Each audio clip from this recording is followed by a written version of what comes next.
I'm going to start recording. Welcome everyone to Prader-Willi syndrome training provided by Prader-Willi California Foundation. My name is Lisa Graziano, and I'm going to share my screen starting now. And can you all see this? Yeah, okay, great. All right, so now I'm going to tighten this up. Okay, so we're presenting now our Prader-Willi syndrome behavior management strategies for the school professional. And I'm so happy to see that the nurse is here. Well, this is a very, very, very brief description of the physiological symptoms that can impact the student with Prader-Willi syndrome. There are a host of other things that you need to be aware of, school nurse. So at any time, just let us know and we'll provide you with more specific detailed information if you don't already have some of that from parents. So there are problems with strength, balance, poor coordination that follow this syndrome. Cognitive limitations and impaired judgment are part and parcel of Prader-Willi syndrome. Hyperphagia is the hallmark symptom of Prader-Willi syndrome. It's that dysfunctional appetite regulating system. Gastroenterological issues, including slow emptying stomach, slow emptying bowel, and the lack of a vomit reflex are critically important to the health and safety of the student. We'll talk about those in a little greater detail. The internal body temperature does not reflect serious illness or infection very often. So when you and I have an infection or a bacterial infection or an illness, we'll have a fever, an elevated temperature. That doesn't occur with somebody with Prader-Willi syndrome generally, who can be seriously ill and have no fever whatsoever. Hyperthermia and hypothermia can set in very quickly, much faster than the typically developing student. And because there is such a high pain threshold for most students with Prader-Willi syndrome, people can be very ill or quite injured and not really feel that much pain associated with it at all. We've had students and adults with the syndrome walk for days on broken bones. We've had students, adults who have serious internal injury where the typical person would be doubled over in pain and immediate hospitalization, where they're just kind of complaining about a general discomfort. We'll talk about that in a moment. Self-injurious behaviors most frequently include skin picking and occur in upwards of 90% of people with Prader-Willi syndrome. It can be very, very hard to manage in the school setting as well as the home setting.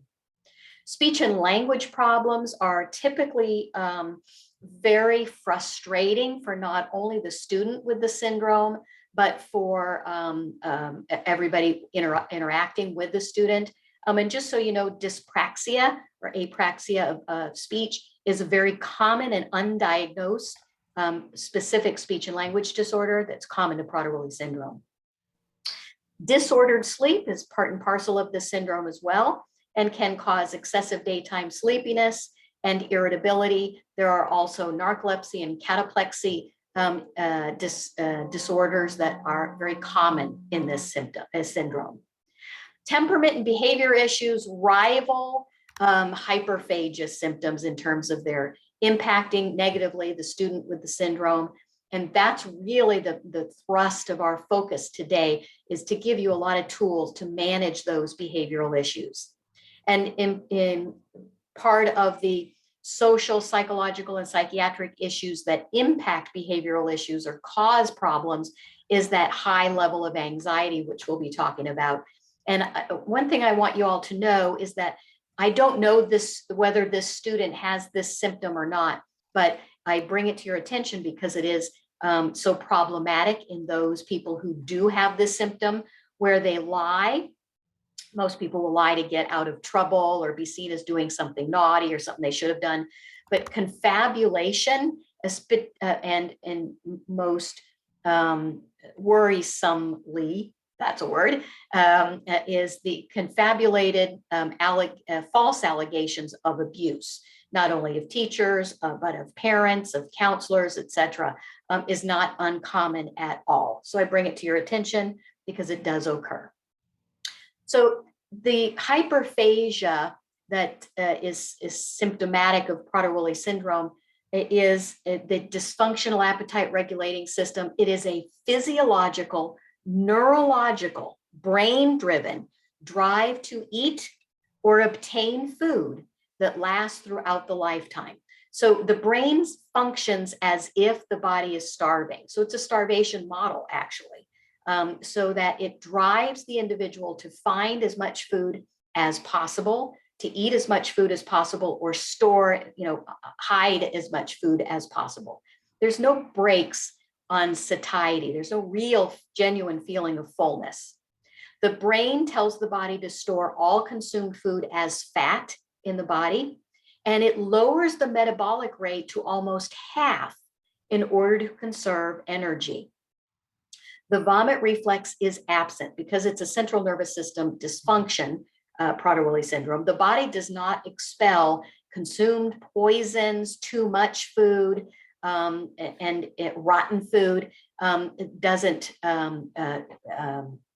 expel those foods, so that giving some kind of, is it called an anemic syrup of ipecac? I can't remember the name, doesn't induce vomiting, and actually repeated doses would be toxic to the body. So if vomiting does occur, it could signal a life-threatening situation, and parents should be notified immediately. Unmanaged hyperphagia plus that slow metabolic rate can cause rapid weight gain, the potential for premature death from stomach or bowel perforation, or from or necrosis, dead tissue, or choking, or the potential for morbid obesity and behavior problems.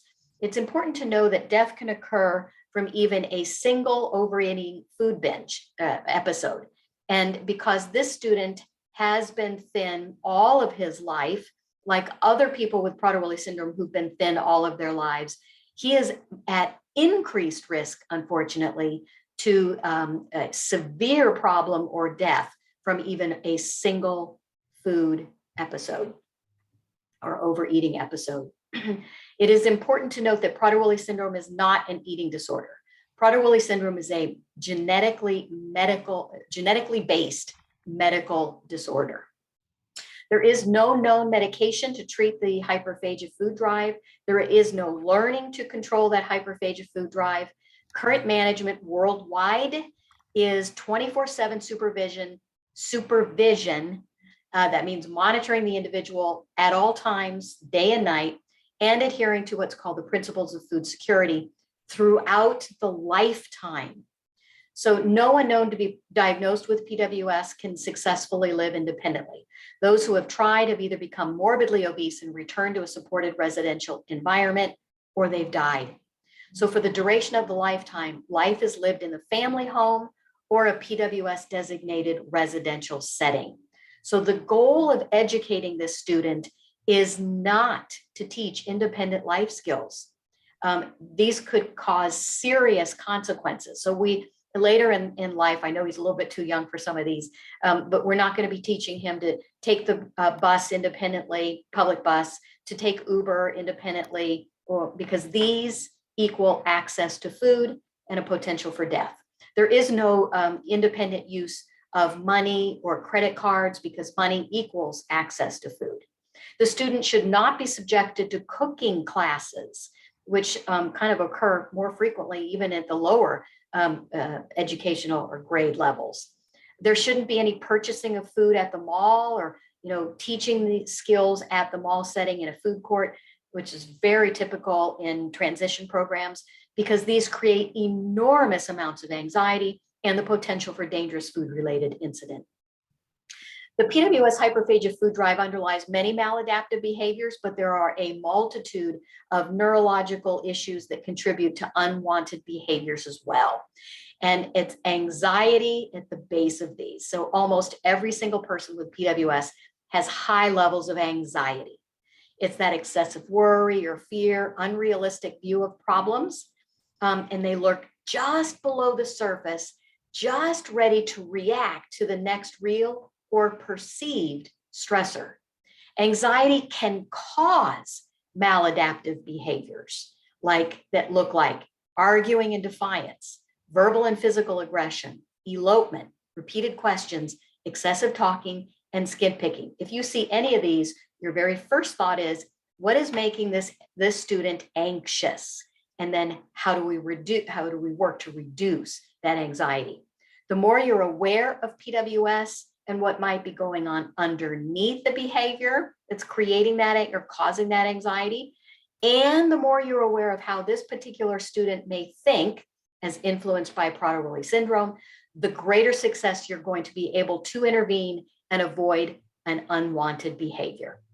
So anything or anyone that raises anxiety has the potential to cause a behavior problem. So that means that each and every one of you and me has the potential to cause a behavior problem in the student. But it also means that each and every one of you and me has the potential to reduce the potential for a behavior problem. And so we're going to be looking today in great detail about giving you the tools you need from our top 10 PWS behavior management strategies toolkit. So the very first one is the PWS environmental basics. Without the basics, you're sunk. You can do every other intervention pretty darn well, but if you don't have these in place, you will not be reducing anxiety and you'll still continue to have unwanted behaviors. So we'll look at each of these very quickly individually. Food security, because this is a food-driven level of anxiety, we must create food security for this student. Food security says we have no doubt, as an individual with Prader-Willi syndrome, I have no doubt when my next meal or snack will be served. Plus, I have no hope or chance to get extra or unauthorized food. And when those two things occur, I have no disappointment. Therefore, I have no behavior problems. And that's our goal, no behavior problems. So how do we achieve some of these? So no doubt is pretty easy to achieve in a school setting. We establish consistent routines for food consumption. We determine when snack is going to be served, when lunch is going to be served each and every day. And we write that schedule on a notebook or we post it on the notebook until it's learned. We inform the student when there are going to be any changes to that food plan. Because for the student with Prader-Willi syndrome, scheduled food has to be as reliable as breathing air. We never use food as a reward. We never use food as a bribe, and we never use food to punish for poor behavior. No hope or chance, again, can be easy to implement at the school setting, but oftentimes it's the most challenging. So no hope or chance means if I have Prader-Willi syndrome, I have no hope or chance to get extra food. I know when my food is coming. I don't have opportunities to get extra food because access to food creates hope. Hope creates anxiety, and anxiety creates the potential for unwanted behavior. This is really our mantra, right? Access to food creates hope. Hope creates anxiety. Anxiety creates the potential for unwanted behavior. So if food is available or the student thinks food is available, he's going to do little else but anxiously think of ways how he's going to get that food. So we reduce or eliminate access to food in order to reduce his anxiety and the potential for a behavior problem. How do we do that? We put away or we lock all the snack bags. We put away lunch boxes, keep them out of sight. We remove candy dishes from the teacher's desk or all related service providers' desks. We don't use food or candy as a reward during therapies. Generally, very often, speech and language therapists will use Skittles or M&Ms as rewards during the speech and language therapy process. We don't do this when we're working with somebody with Prader-Willi syndrome. No one should eat in front of the student with Prader-Willi syndrome unless food is also available to him at the same time. We establish rules for the type and quantity of food before we go on any field trips or outings when COVID finally goes away and we can do such activities. We want you to put a lock on the thought for this student that unauthorized food is available and never give in to a tantrum, especially for food. If you suspect he has gotten food or you know he has gotten food, you are not going to question that. Did you eat those chips? Because that just sets the student up for failure. You're going to have a behavior problem because of it, or you're going to shame him. He's going to be quite upset. He's going to lie potentially, or he's going to have a lot of anxiety if he doesn't lie. So instead, we say it as a fact. Oh, I see the chips are gone. You're going to take responsibility for the individual gaining access to the food. This is the student's disability. Remember, his brain, because of his disability, is telling him, driving him to get food. If food is available, that's his disability telling him to take it. He can't stop himself. He relies upon you to stop him from being able to take food. So you take responsibility if he does gain access to food, and let him know, I'll make sure that doesn't happen again, so you stay safe.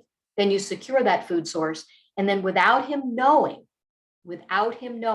you let mom or dad know the food that you believe was eaten or know was eaten, so that they can reduce the calories either for that day or for the rest of the week in order to compensate for the additional consumed calories. Remember, we said a moment ago that Prader-Willi syndrome slows the metabolic rate, metabolism, to almost half what it should be. To give you an example of this, individuals with Prader-Willi syndrome will gain weight, will gain weight on more than 2 fruits a day. More than 2 fruits a day, that individual will gain weight. So you can imagine how much weight this individual is going to gain if he's eating a bag of chips here, a couple of M&Ms there, or getting food from other students on any type of regular basis. So do inform parents should you know it's happened or suspect it's happened. Just a few things to know: that higher cognitive abilities and verbal skills do not mean that the individual can override his insatiable drive to obtain food. Doesn't happen. Likewise, people with very limited intellectual functioning can be brilliant at obtaining food. But that ability to plan and execute really complicated schemes to get food doesn't transfer over to other areas of life. So even the most honest person with PWS may lie, cheat, or steal when it comes to food. It's just a symptom of the syndrome. Behavior problems are often related to unsecured food sources somewhere. Once all food sources are secured, both at home and at school, generally behavior problems are reduced everywhere. Don't remove anything, actually, including food, out of the hands of this student unless it's poisonous or dangerous, as this is definitely going to create a behavior outburst. Routines and consistency help people feel safe and secure, so they don't have to worry about what's going to be coming up. So because the individual has a high need for routine, predictability, consistency, and sameness in the environment, we want to give that to him at the school setting. This is often easy to do because y'all already have routines for the day. You generally have those written. If you don't, you're going to want to write the routine or the schedule of the day and give it to the student so he can put it on his notebook and refer to it at any time. You want to refer to those written schedules to avoid any arguments about what's coming up next. Just, oh, okay, well, where is that? Where is what we're doing now on your schedule? Do provide advance notice of any changes in plans that's appropriate to the individual. Rules make it easier to obtain success. And so knowing the rules therefore reduces anxiety. People with Prader-Willi syndrome are huge rule followers because it helps them manage their anxiety. So we establish rules to reduce anxiety. These are not meant to be punitive. These are simply the structure of how behavior and activities are expected to occur at school. So you want to establish rules for the classroom, which may be different for rules in the library, for example, which may be different from rules on the recess yard. The rule in the library is you use a soft voice. The rule in the recess yard is you can run around and yell if you want and have at it. Because many individuals with Prader-Willi syndrome expend a great deal of energy trying to keep it together, trying to understand, trying to keep up with their classmates. They can really feel overwhelmed and often use the school nurse as a way to give themselves a break. Anxiety can actually cause a lot of somatic symptoms, headaches, stomach aches. And so a lot of students will experience headaches and stomach aches and say, I have a headache. Can I please see the school nurse? Sorry. Then, and so some schools will, IEPs will even schedule time in to see the school nurse, may even schedule time in for a break or for a nap at the school setting. So just know that the student might also want to utilize the school nurse in that way and to incorporate that into the schedule of the day.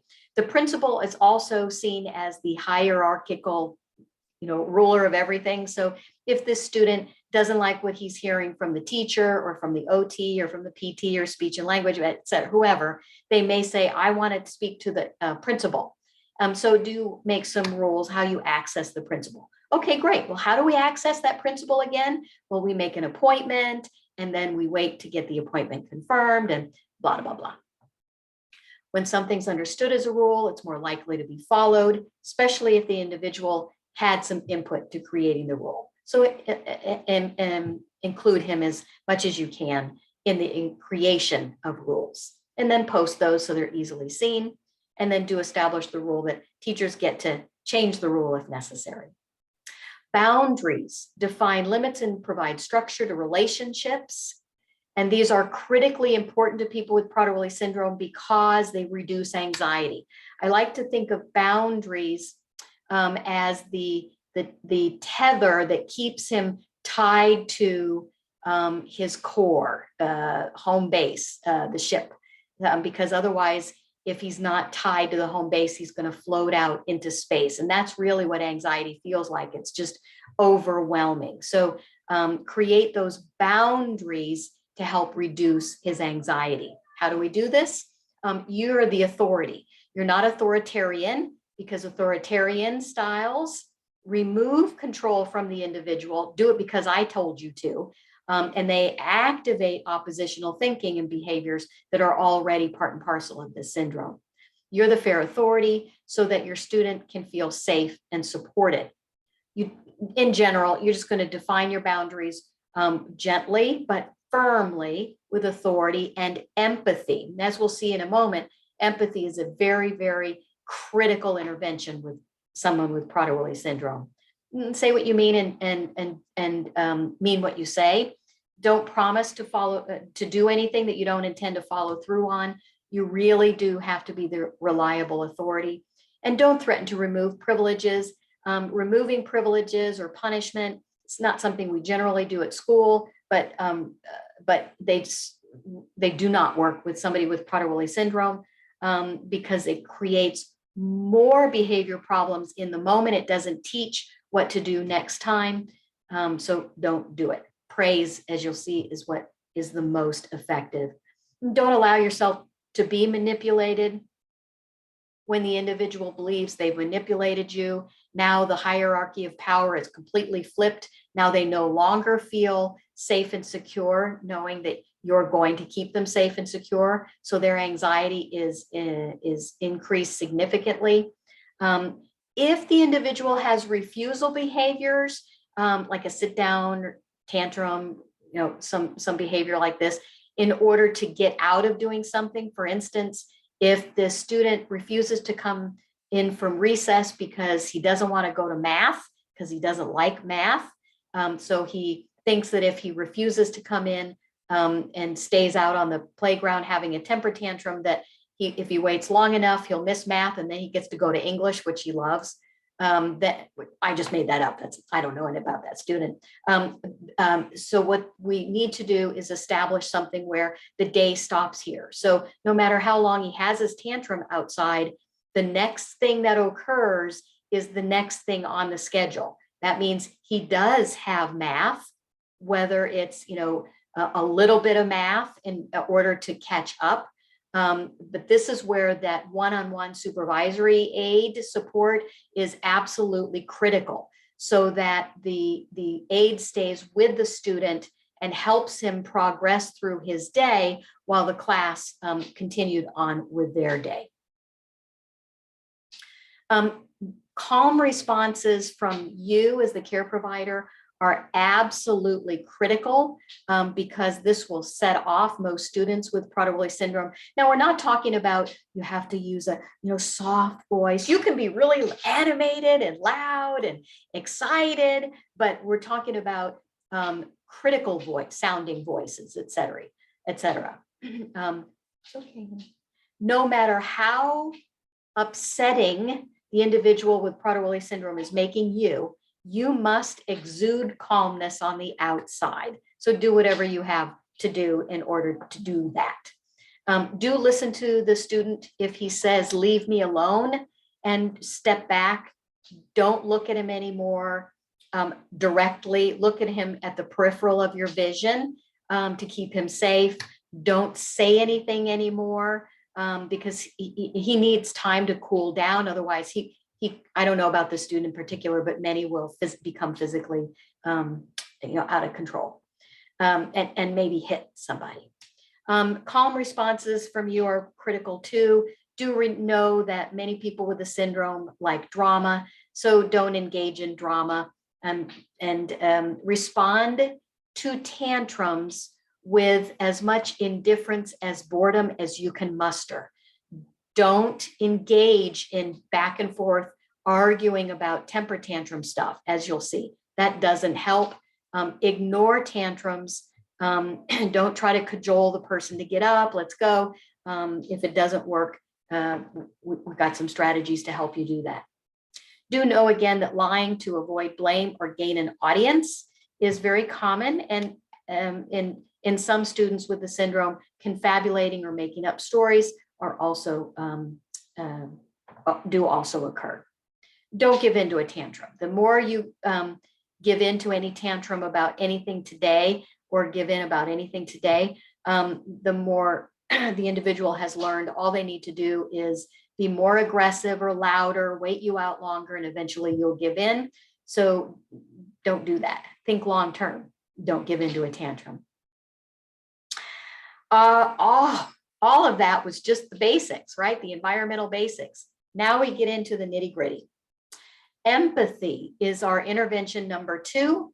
It is one of the most powerful and critical interventions when you're working with your student with Prader-Willi syndrome. Empathy is the ability to see the other's perspective, to understand and share the feelings of another. And most people with Prader-Willi syndrome, neurologically, do not possess the ability to have another person's perspective. So we have to see things from his perspective in order to help manage the interaction. Empathy is I love this cartoon because it really illustrate this concept of empathy. So here we've got this young man, our student, who has Prader-Willi syndrome, who sees a 9. Yes, this is a 9. It's a 9. It's a 9. And you're trying to help him see that actually it's a 6. It's really a 6. You're going to have a power struggle and have no impact on this student until you see it from his perspective, understand why he thinks it's a 9, and then you can have an intervention to help teach him that you're wanting him to see a 6. I understand. You see a 9. You see a 9. Now you can help him.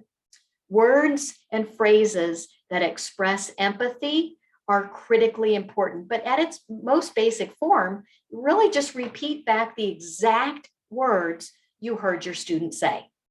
Just repeat back his exact words. You see a 9. You're saying you see a 9. I get it.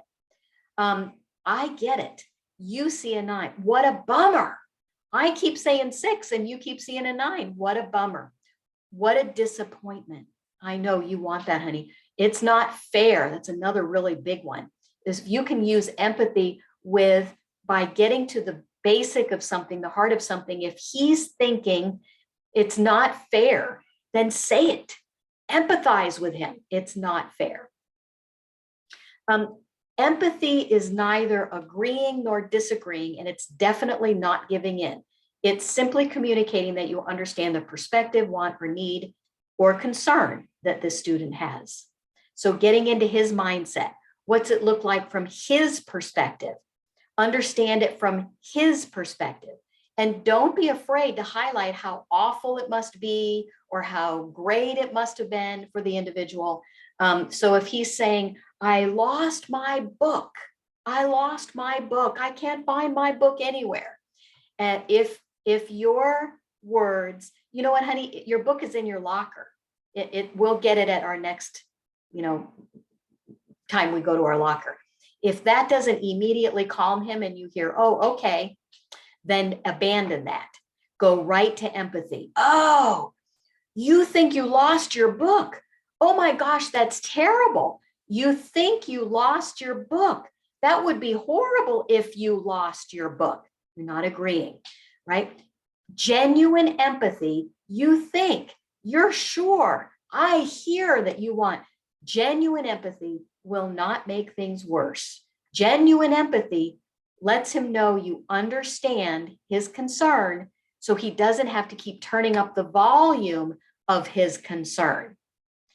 And then once he knows you completely understand his concern, then you start to implement your concern or your suggestions, maybe for how you address it.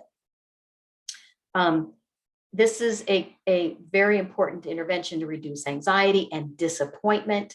Might be the only intervention that's healthy to stop an escalating behavior. Don't try to talk the student out of his upset, because he'll just feel the need to express more upset to get you to understand. I lost my book. I can't find my book. No, you didn't, honey. It's in your locker. No, I didn't. I don't know where it is. So again, use empathy. Oh, you think your book is gone. Oh, that would be horrible if your book is gone. Don't use logic and reasoning, especially if he's really upset about something. So give up brilliant ways of trying to convince the individual that you're right. Honey, your book is in your locker. No, it's not. Yes, it is, because all he's going to be hearing you say to him is that he's wrong. Because if you're right, book is in his locker, then he's wrong. The book is not lost. And as we'll see, people with Prader-Willi syndrome cannot tolerate being wrong. So use empathy. You think your book is lost. Don't engage in a power struggle. People with Prader-Willi syndrome are brilliant about getting into and maintaining a power struggle.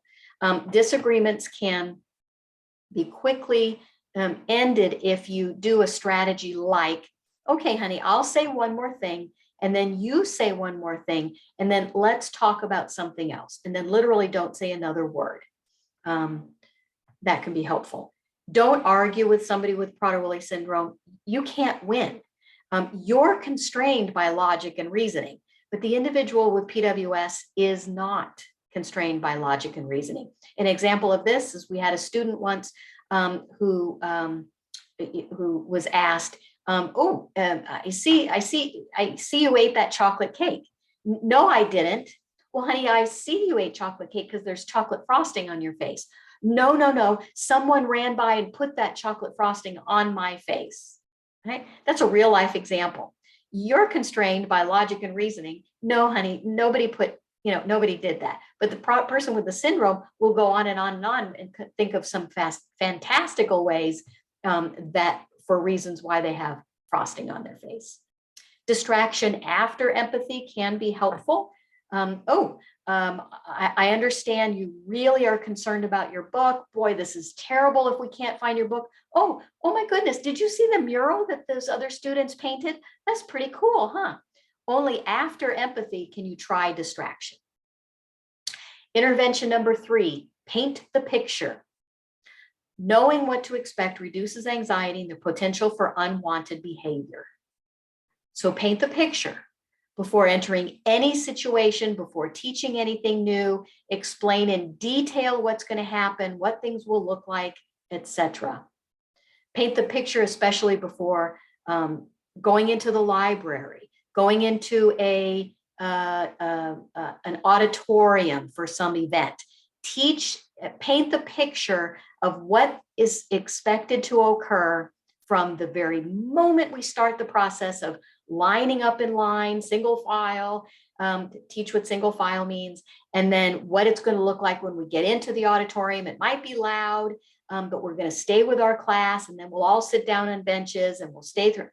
I mean, there is no detail too great to share with the individual with the syndrome.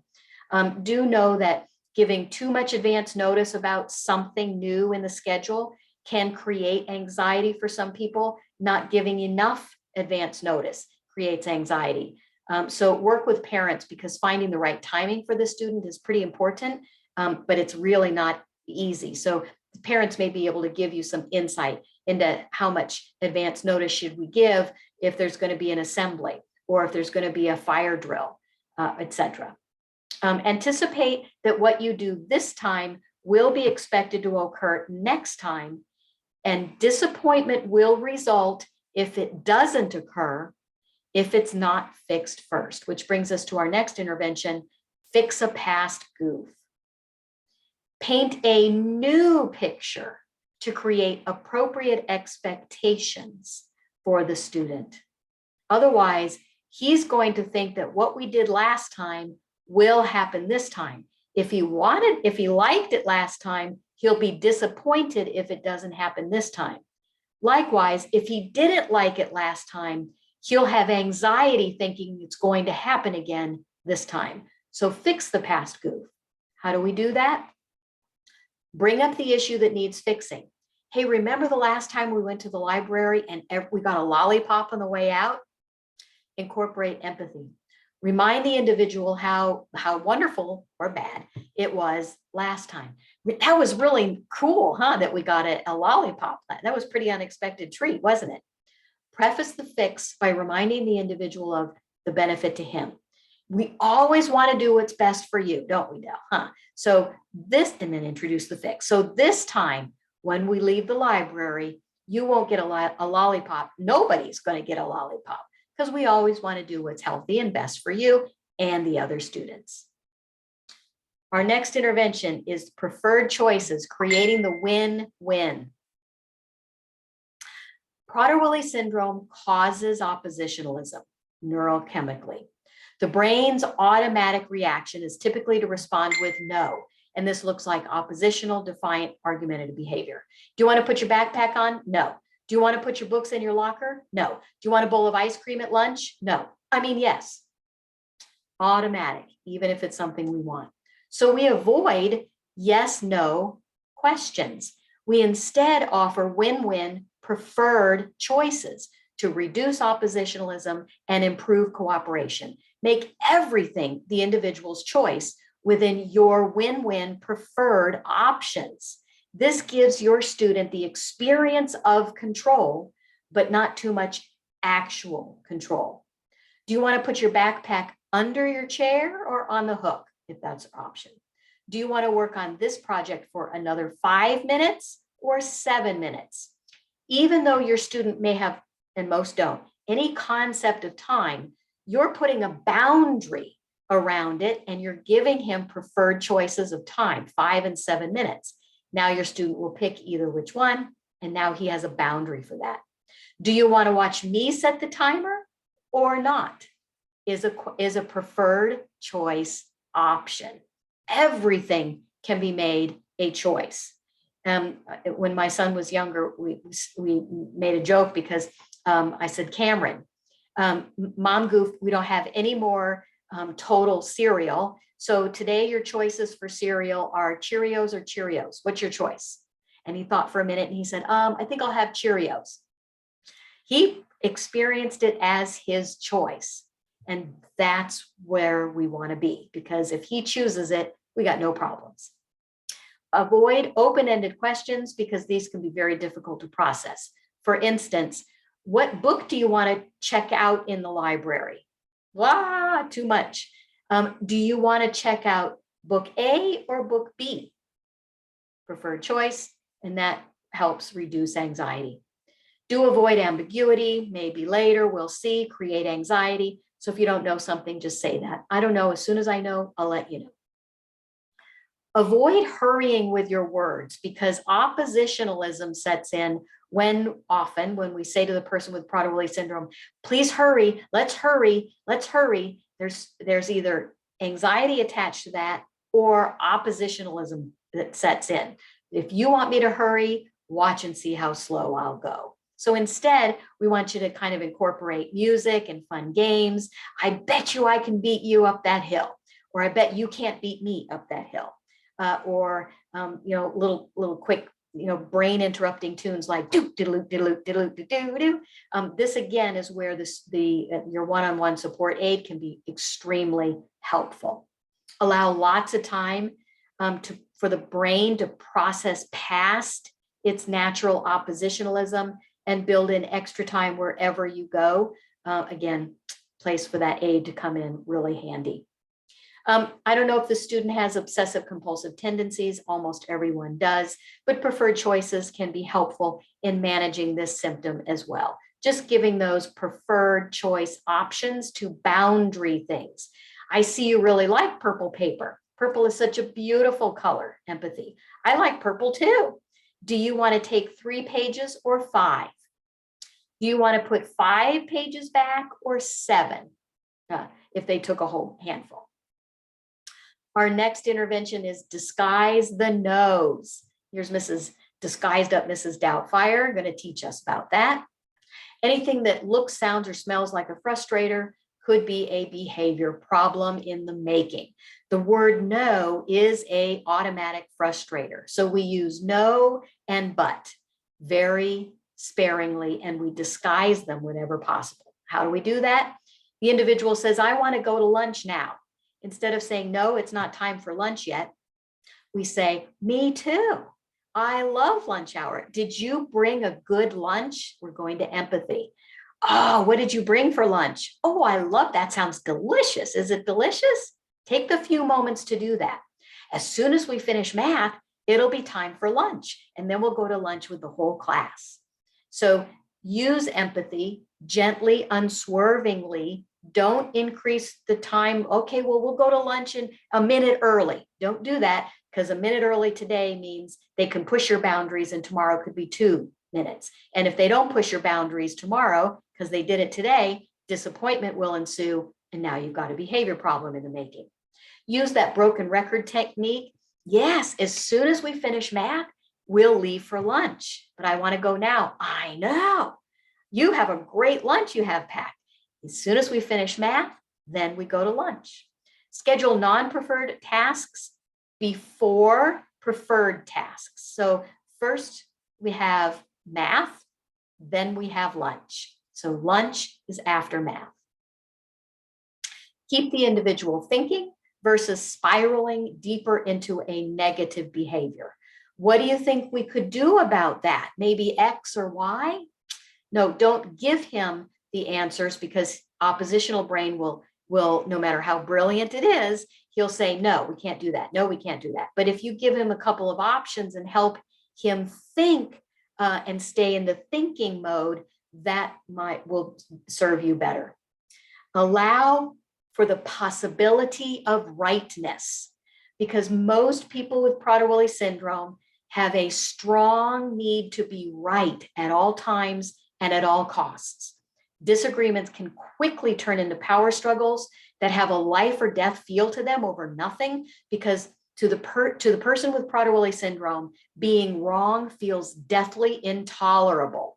So what do? We allow for the possibility of his rightness to avoid power struggles. You might be right. Interesting thought. I never thought of that. I like how you think. If you're talking about, you say how beautiful the sky is today, it's a beautiful blue, and your student says, no, it's orange. You might be right. I love that, how you see a little bit of orange in there.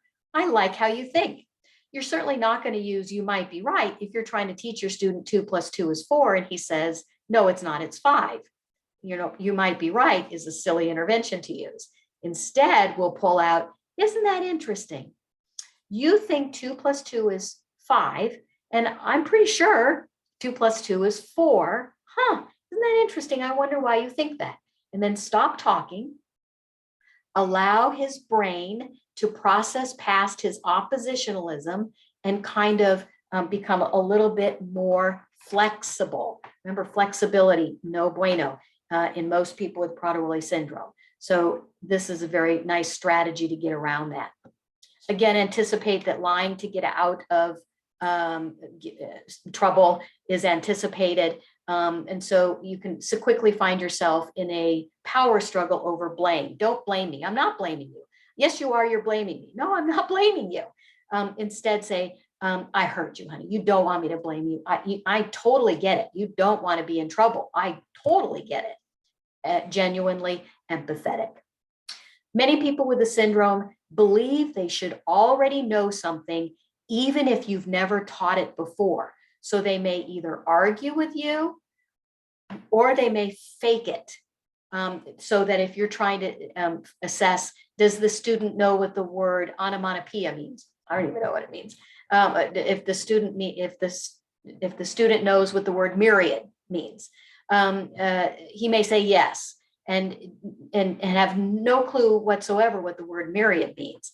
But if you teach, oh, you know what the word myriad means? It means many, right? You know that. Teach it as if he knows it already. So another example of that would be, you know what the routine is at the end of the day, right? You look at your schedule and you see what books and papers you need, and you put those in your backpack so you can do your homework at home, right? You know how to do that. Great job. So you've just taught him without butting up into his need to be right before you've taught it to him. Do role model that it's okay to make a mistake, because most people with Prader-Willi syndrome can't say, I made a mistake, I goofed. They will often say, I don't know, I don't know, I don't know. But that's not an admission of anything. Now, that's different. I don't know is generally an escape mechanism. They may not know, and so then you want to teach it as if. Intervention number 8.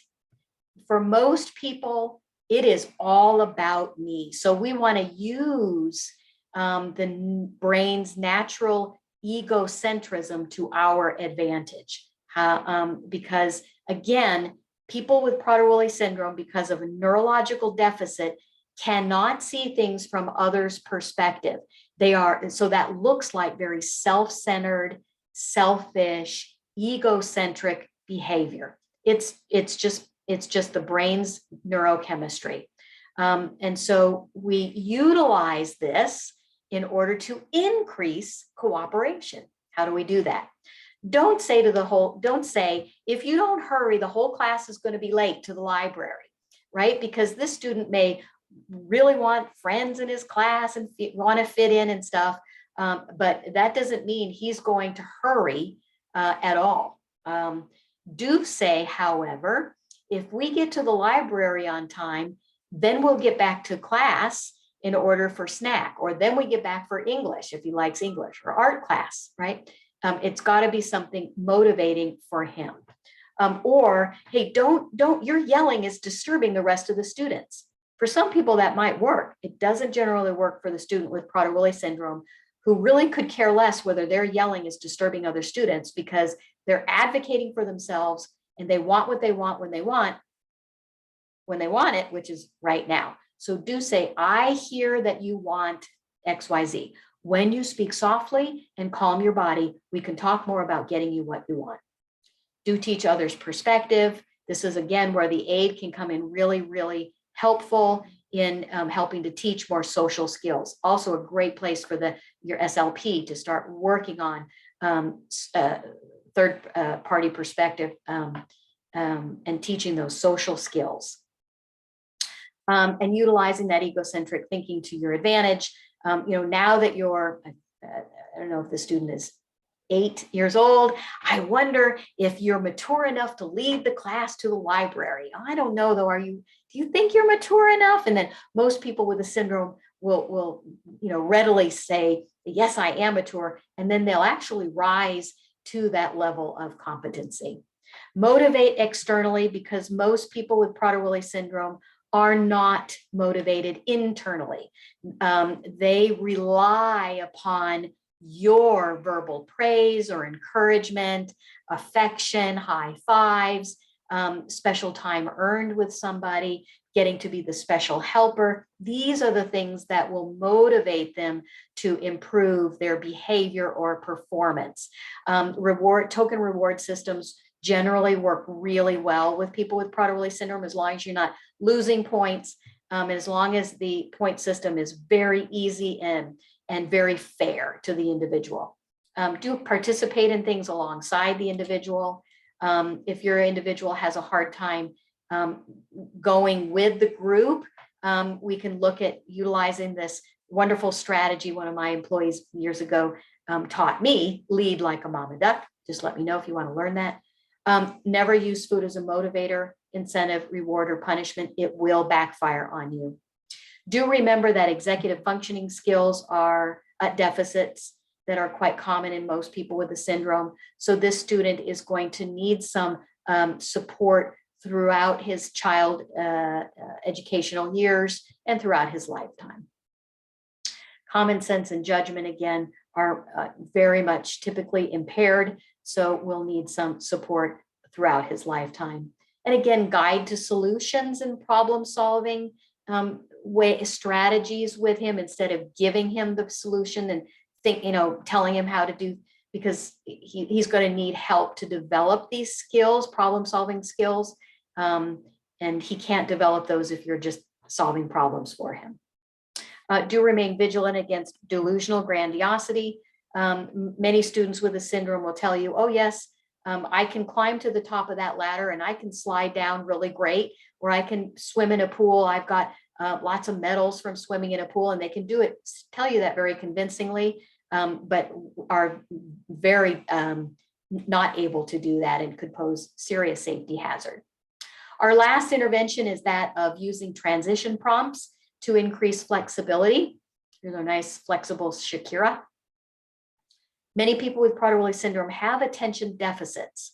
At the same time, they often exhibit hyperfocus on what they're doing in the moment, which makes it difficult to extremely difficult to transition to the next activity, even if the next activity is a preferred activity.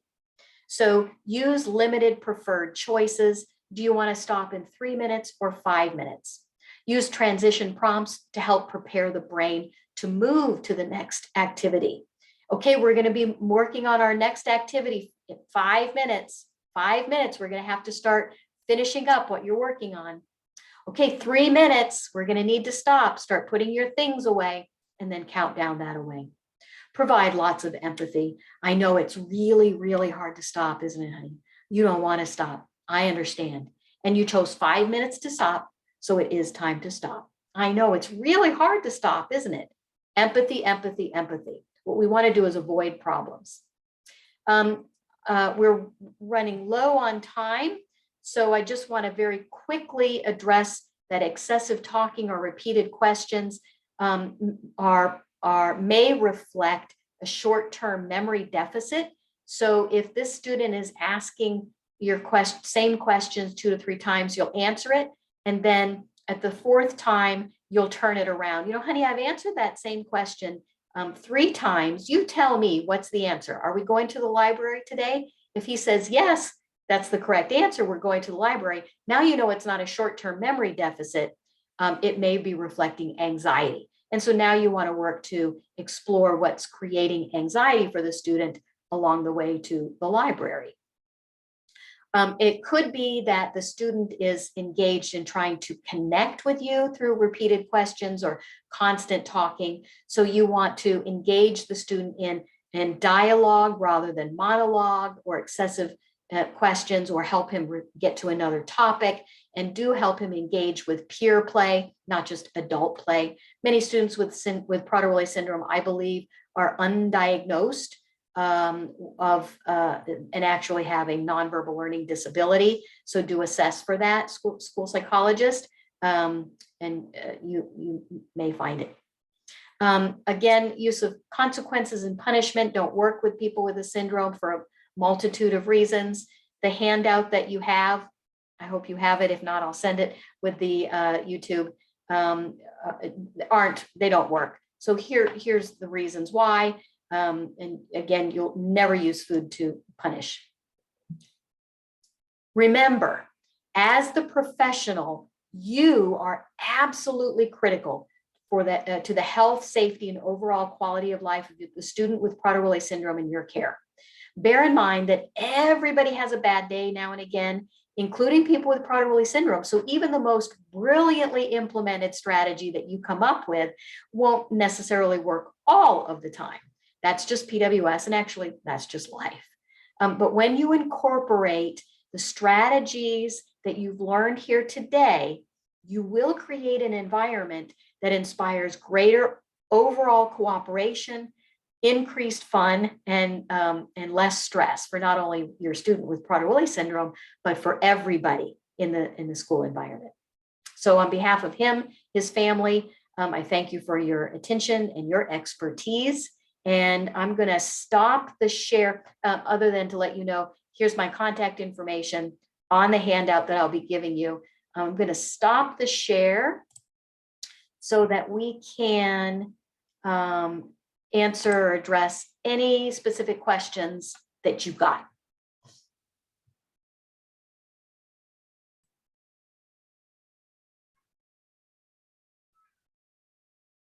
It's a lot of information, isn't it? It's an overwhelming amount of information. I know, and it's too much, I think, to take in 1 hour. And I know I talk really fast. If at any time you have a question, there's a situation that occurs at school, and you want to kind of brainstorm or role play, why did it go south? How could we what could we do maybe in a future time to figure out a different way to manage it, to reduce that behavior problem? You can always contact me at the office and let me know. Thank you. And I'll be sure to share your contact info and the YouTube with everyone else so that, you know, if anybody on the team needs to contact you, they can. Awesome. Did I send you the handout already and the materials? Yeah. Okay. Yeah. Okay. And I forwarded it to everybody, so everyone has it. Okay, beautiful. All right. Well, if there are no questions, we'll stop for today. Perfect. And I'll be available at any time in the future you might need me. Fantastic. Thank you so much, Lisa. We appreciate it.